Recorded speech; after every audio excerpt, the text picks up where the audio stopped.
Hi, I'm Ariel, and welcome back. Today I'm going to teach you how to introduce yourself effectively. This is a crucial skill to develop, and I'm going to share 3 key reasons why mastering this will benefit you in many aspects of life. Think about it. Introducing ourselves is something we do all the time. Whether we're meeting new colleagues, attending social events, networking, or even just striking up a conversation with someone new. Since this is such a frequent part of our daily interactions, taking the time to refine and perfect your introduction can have a lasting impact.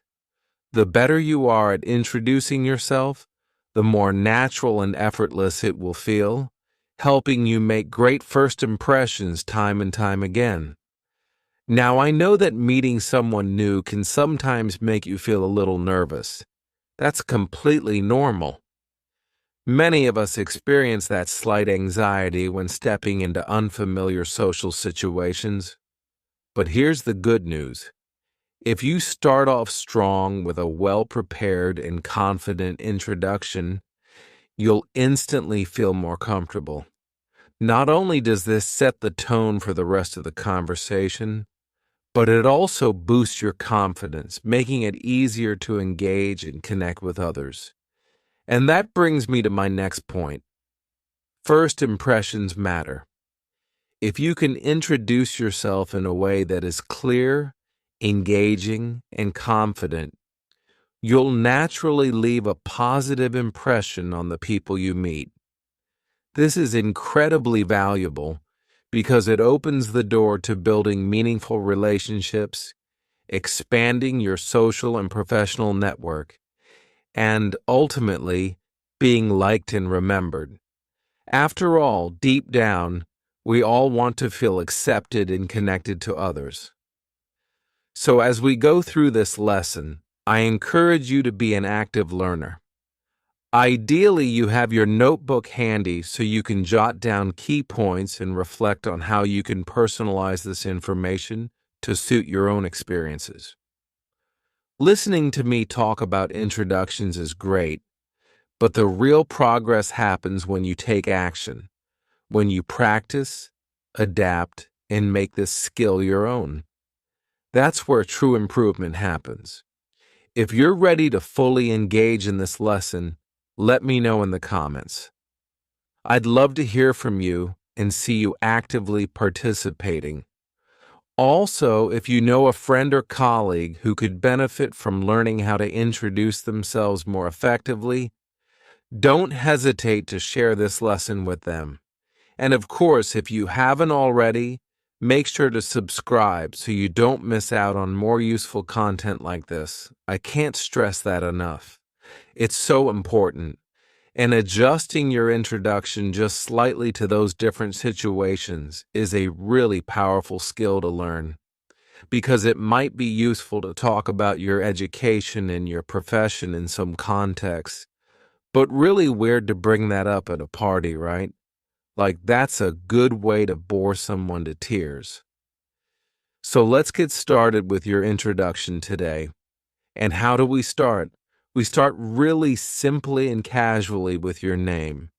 I am Ariel, or I'm Ariel. Now, in most situations, it's much more natural to use the contraction, I'm Ariel. It sounds much more relaxed that way. You can also say, my name is Ariel, or my name's Ariel. Simple, right? You've got this. Now, what if you have a preferred name or a nickname? It is always really good to let the person who you're addressing know right up front, right? And an informal way to do that is to say, my friends all call me. My name is Beatrice, but my friends all call me B. A slightly more formal way to do that is to say, my name is Ibiza, but it's hard for some people to say it, so you can call me Ibis. This is a really great expression to note down if people find it really hard to say your name. Maybe it's a long name. Maybe it's not a very common name in the place where you live. You kind of get sick of having to explain it again and again. So as long as you don't mind, then this is a really great way to introduce your name or a version of your name that you like to be called. The next piece of basic information to include is something about location. It could be to do with where you're living now or where you're from originally. And there's lots of different ways to elaborate on this type of information. So I'm going to give you a few different ways of doing it here, but it's up to you to pick and choose which version works best for your story. Okay, so experiment. Get a little playful with some of these combinations. I'm from America. And again, I'm using that contracted form here because I am from America, which sounds just a little bit stiff, you know? So to sound more relaxed and more natural, say, I'm from, with your country or your city name could be either. You could say, I am, and your nationality adjective. So I'm American, Turkish, Vietnamese, and Brazilian. These are all examples of nationality adjectives. And these nationality adjectives are usually different from the country name, right? So you've got to be careful that you're using the right form of the word with each of these expressions. We don't say, I'm from America or I am America. Now, if you said I'm from Washington, it's actually not super clear whether that's the place where you live now or where you're from originally. So if you're not from the place that you're in while you're making the introduction, then you could say, I come from a place, you know. And we use this when there's a bit of distance between where you are now and wherever that place is. So it could be another city or another country. But if you want to be clearer, all you need to do is just choose some more specific verbs. You could say I was born in, with the place name. I was born in Washington, I grew up in, or I was raised in, or even I spent my childhood in, and a place name. So this is talking about, you know, when you were a child, where were you, what were you doing? It's an interesting way to bring up that part of your life. And they all express a really similar idea, so you can pick and choose how you use them. I was born in America and spent my childhood growing up in various cities along the East Coast. I'm originally from Washington, but now I'm based in Perth. So if you want to say how long you've been living in your current location, it is the perfect chance to use the present perfect. I've been living in Perth since 2016. I've lived in Perth for the past 4 years. Or I could also say I moved to Perth a few years ago. There are just so many different ways to express this information. Honestly, I could keep going. And I'm sure that many of these structures are actually really familiar to you. But as you're preparing your introduction, really pay attention to the story that you're telling and take the time to make sure that you're expressing your ideas accurately. And once you write your introduction, you are most welcome to add it down into the comments below. I'll take a look at as many as I can and make sure that they sound awesome. So talking about your name and your location, these are the basics. And like I said earlier, if you can get this part right and you can just say it really naturally as soon as you get asked, then this is going to set you up really well for what comes next. And what comes next really does depend on the context. So I've got a few different options for you to consider here. If you are introducing yourself to a new neighbor, for example, you might choose to focus more on your family. But then, if you're introducing yourself at a job interview, you might talk about job-related experience, obviously. And if you're introducing yourself to an English class, you might focus on your hobbies and your interests. Things that will help the other people in your class connect with you and, reveal their shared interests.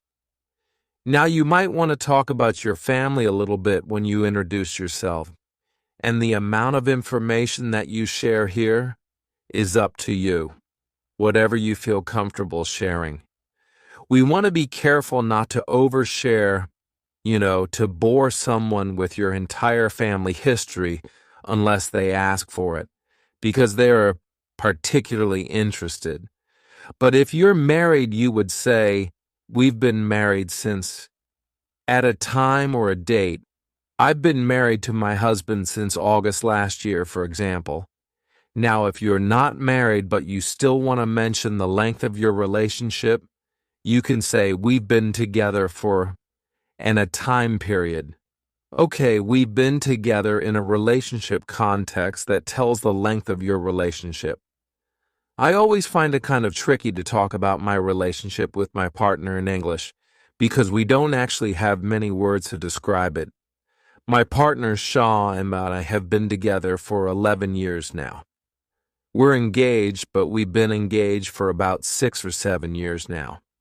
So we have no plans to get married, so he's not ever going to be my husband. I can introduce him as my fiancé. But then I always get asked, when's the wedding? What are your plans? And of course, we have none. So that conversation gets really boring. And after 11 years of being together, the word boyfriend is really flippant and not particularly useful. So I usually just call him my partner. But in our situation, we are business partners too. And so in that context, things can also get really confusing. So if you want to talk about the family that you live with, then you could say something like, we're a family of 5. I live here with my family. We're a family of 5. But if you're talking about the family that you grew up in, then you need to clarify. You need to say, I grew up in a family of 5. Now that information is pretty general. It could be a single parent and 4 kids, or it could be 2 parents and 3 kids. It's pretty loose. If you have children that you want to talk about, say, I have a 7-year-old son. I'm a single parent. I'm a mother of twins. And it's really nice to add a little bit of commentary around family members, just to make it a bit more interesting. You could say, I'm a single mom. I've got twin girls. They're 5 years old, and they just started school this year.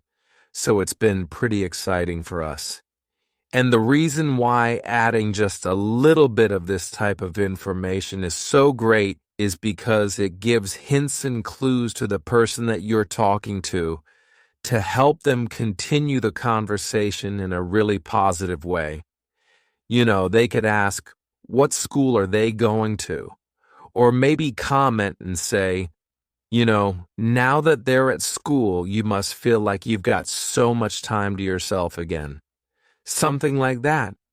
When you're talking about your brothers and sisters, of course, you can say, I've got 3 sisters. But it's a bit of a mouthful to say, I've got 2 brothers and 3 sisters, right?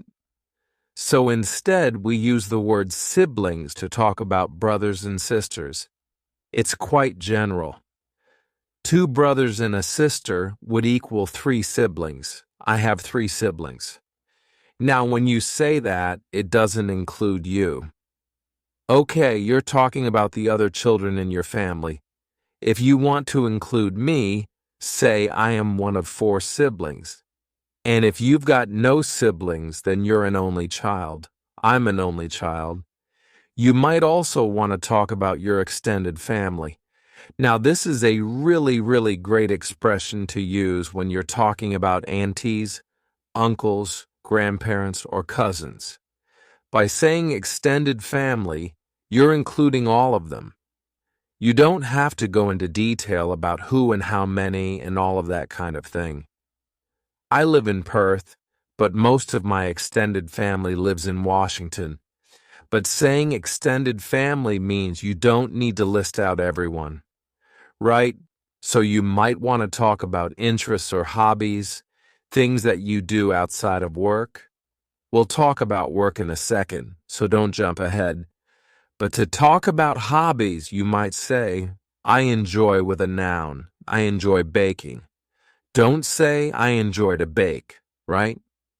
Enjoy as a verb is always followed by a noun, and this is a gerund, okay? You can always say, I like or I love with a noun.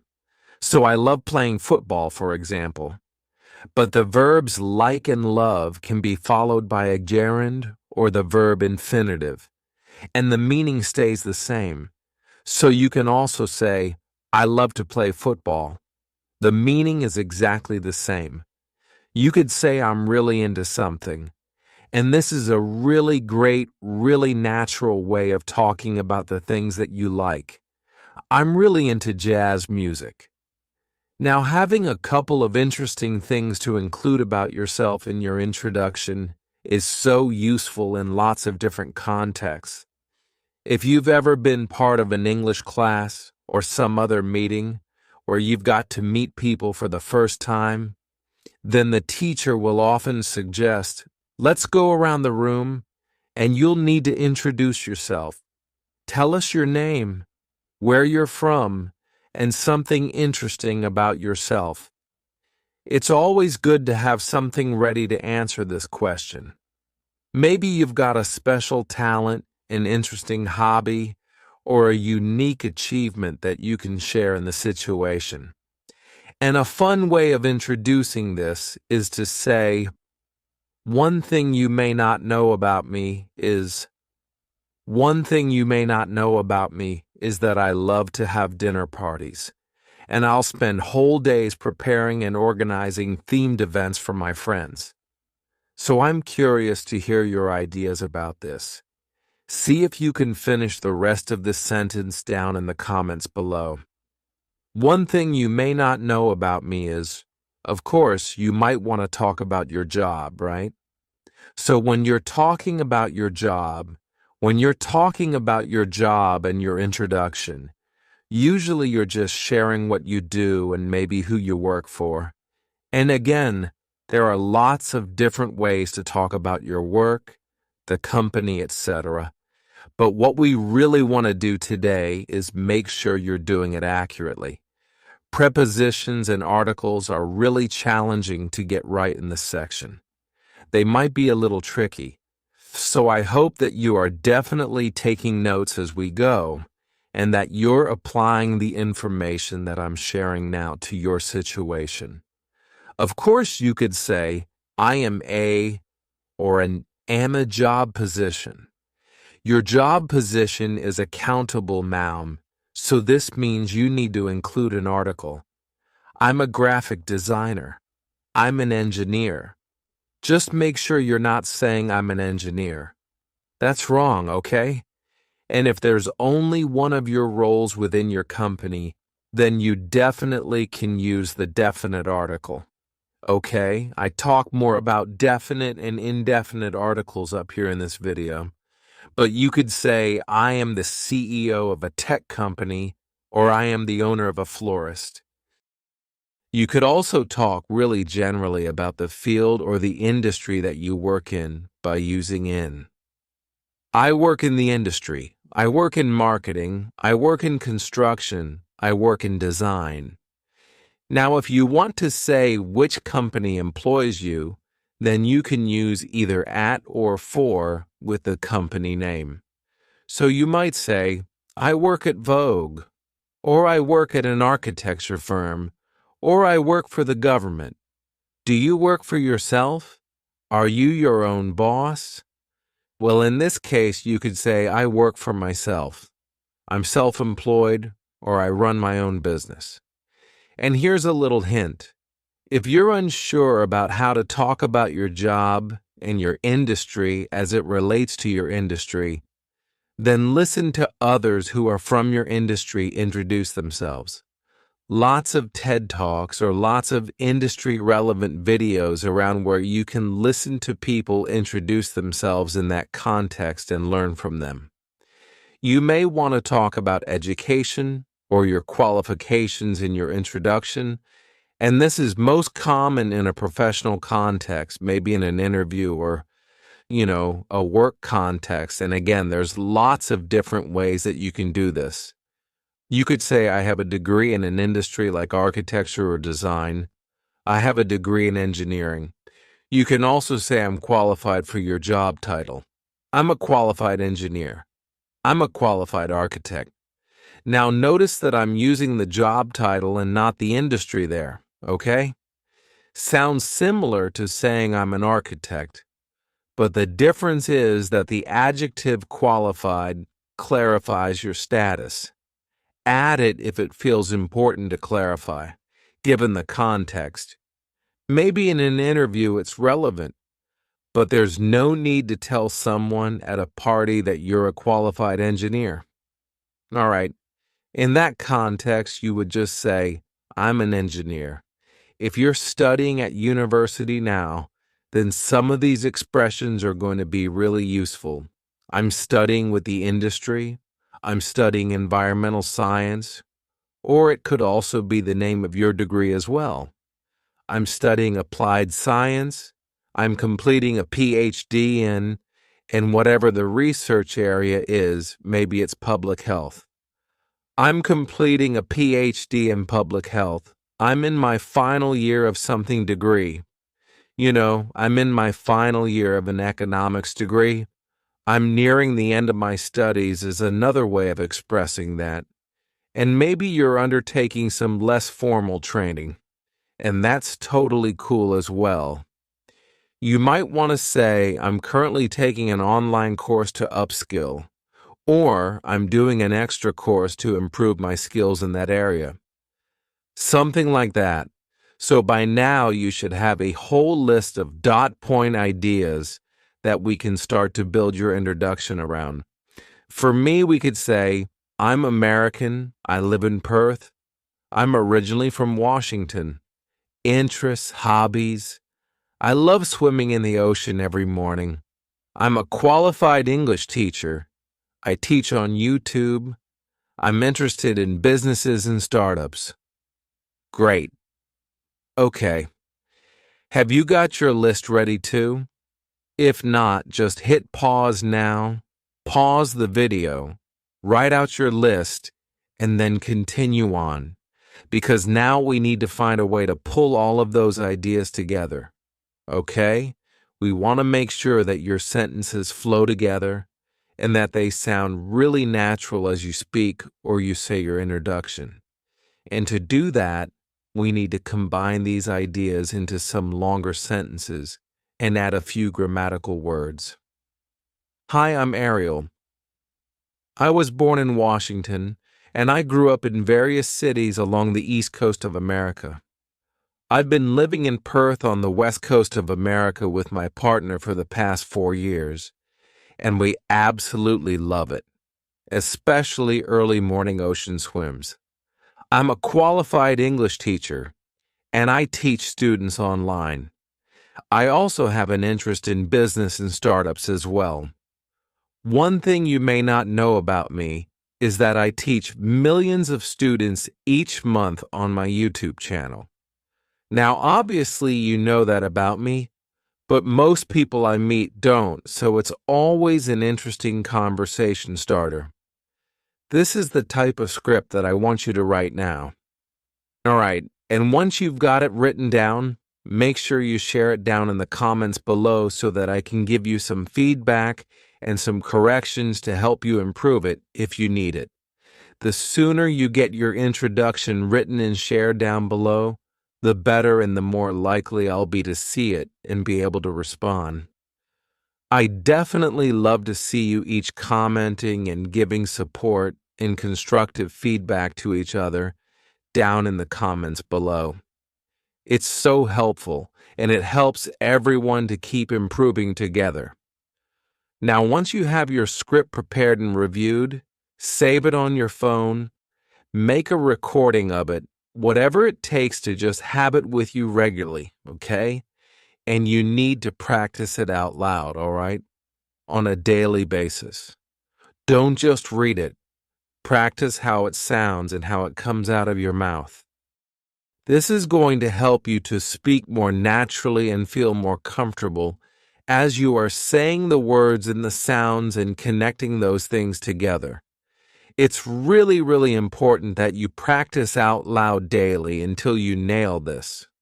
But even before then, start practicing it in real English situations. It's probably not going to be perfect at first, but you will get better every time you put it into that context. And you put yourself in that situation, or you hear that question, tell me about yourself. And you might freeze at first, but it's going to change over time. You've prepared for this. You've got your answers ready. You don't need to panic. And that is the kind of headspace and feeling that you need to step into a conversation with. I hope this lesson was really practical and useful for you. And if you're ready to keep building your conversation skills and learn how to keep your conversation going after you've introduced yourself, we'll move along to this lesson right here, where we'll practice some small talk conversation starters together. I'll see you in there.